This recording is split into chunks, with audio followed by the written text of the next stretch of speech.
Tara Rinpoche, toujours grâce à l'aide, disait euh, que les choses qu'on perçoit de l'extérieur, à l'extérieur, chez les autres, c'est une construction de nous-mêmes, avec nos consciences sensorielles et surtout cette fameuse conscience qu'on appelle la conscience conceptuelle, qui va sélectionner des choses positives ou des choses négatives chez les autres, ou que ça soit un objet qu'on observe à l'extérieur. Mais en fait, on a la responsabilité de la construction qu'on fait des autres, sympathiques, pas sympathiques, parce que si on est de mauvais poil, on va voir la vie en gris.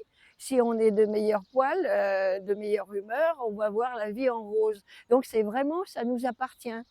Et donc Tara Rinpoche disait, au début, vous allez voir que vous êtes quand même à 50% responsable de ce que vous créez.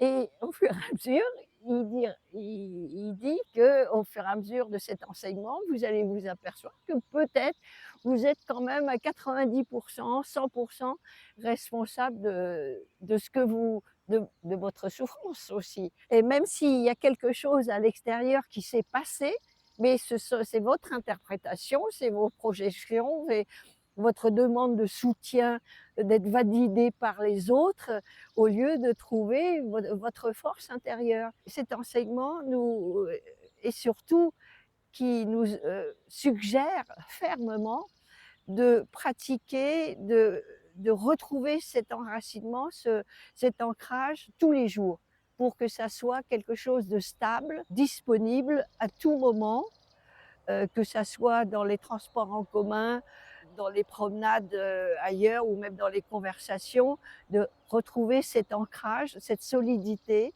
Et à ce moment-là, c'est un soutien énorme.